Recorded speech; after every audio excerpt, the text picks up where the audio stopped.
I stand in front of you today as a high-achieving student, as a leader, as an entrepreneur, and as a public speaker, even. These labels seem to have justified my spot in being in front of you to speak today. Now, why am I saying all of this? It's not just to pat myself on the back, but I wanted to help draw our attention to our topic today, labels. But before we go any further, I want you to think about something for a moment. Think about a label that has been placed on you at some point in your life. Maybe it was smart, maybe it was dumb, maybe it was gifted, maybe it was not college material. I want you to ask yourself, did that label actually describe you? Or did it just describe how someone else saw you at the time? Labels are everywhere. We use them in K-12 schools, in higher ed, in the workplace, and in everyday social life. Labels are a necessity in our lives. They help us navigate the world, and they help us quickly make and communicate decisions to others. They help us make quick decisions about complicated people. But labels don't just help organize information. They can shape outcomes. Labels can have real, tangible effects on our lives. See, labels are certainly effective, but labels aren't always accurate, especially when they're your primary source for making a decision, as they often are. To explore this, I sent out a survey to around 100 future teachers at BGSU. See, education is a field in which immensely consequential decisions are made, such as recommending a student for advanced classes, or maybe even holding a child back a grade. Simultaneously, education is a field where labels are rampant. So, I decided to ask these anonymous teacher candidates some questions about 4 hypothetical students. Listed are the same characteristics the poll respondents saw, as well as a label I attached that the students were modeled after to help us remember them.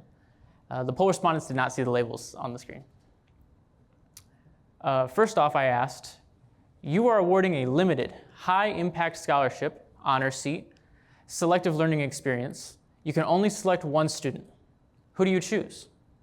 This is a real-life question. Respondents overwhelmingly chose students A and B. We got one single response in favor for student D, and absolutely 0 for student C. This is a decision that was made with great confidence. After this, I asked, what student do you think has the greatest potential, and what student feels like the greatest risk to invest in? We see that by far student A has the greatest perceived long-term potential, and student C feels like the biggest risk to invest in. So I put student A and student C in a head-to-head matchup with another question. What student do you feel most confident recommending for an advanced or selective opportunity? We have an overwhelming majority for student A, with student A receiving 98 total responses and student C receiving just 4. And this is something that respondents, again, were highly confident in as well. There's just one issue. Not all of the students were hypothetical. Actually, students A and C are real people. Students A and C are actually the same exact person at the same exact time. In fact, the descriptors for student A and C are all descriptors that described me while exiting my senior year of high school. See, these labels were very effective at conveying a portrayal or a caricature of student A and student C to those making the decision. But they are not very accurate. They fail in that the same exact student ends with wildly different outcomes just because of the labels which are attached to them by an outside source. I believe this could be viewed as a good example of the immense downsides in using more of a formulaic snapshot approach to admissions versus a more holistic approach. And I guess recently I've done a pretty good job of leaning more into my student A side because people are always surprised to learn about my student C past. In fact, there's only one question I get asked without fail when telling them, what changed? I used to spend a lot of time thinking about this. If I could figure out what it was that changed about me, then maybe I could use that to help my students in the future. I used to think that it was when I decided that I wanted to become a science teacher. As I prepare to go to graduate school for history education, I've started to second guess that a little. And to be fair, I've wanted to be a history teacher since middle school, so the timeline didn't really line up. After a lot of thinking and talking with others and thinking some more, I came up with a pretty bland answer. Not that much, to be honest. For this, I think it's important to share some events which led up to me initially deciding to become a science teacher.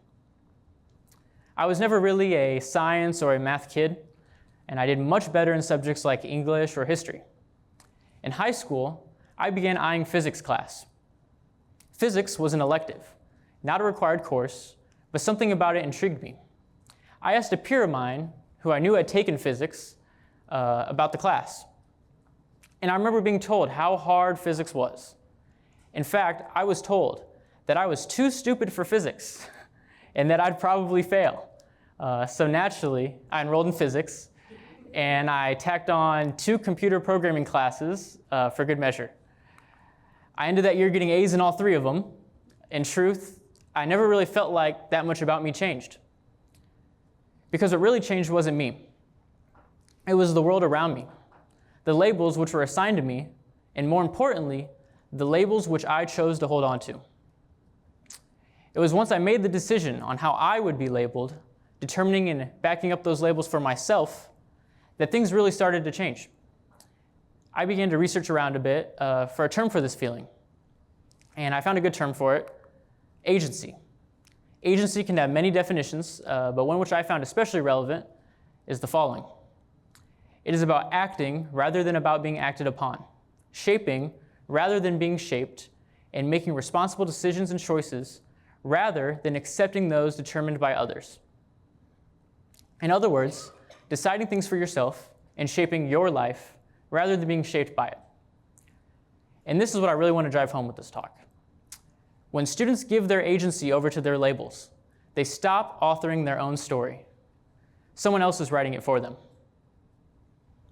So how can we help facilitate student agency? In my experience, it was just that, experience. Something was fun about these classes. They were full of hands-on, experiential work. We built things, tested things, and figured things out by doing.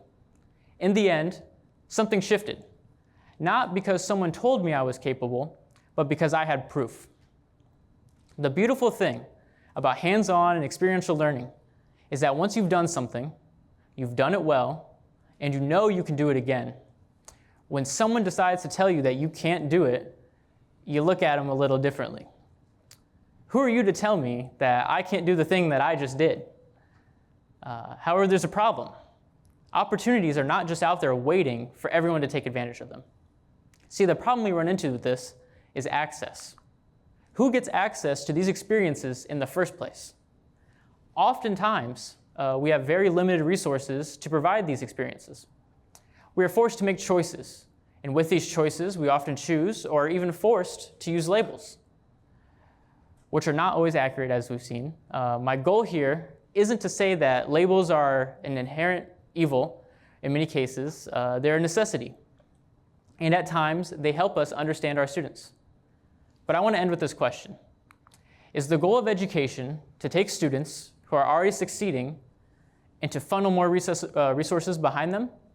Or is the goal of education to take the unexceptional, unexpected, and overlooked students and create conditions where they become impossible to ignore?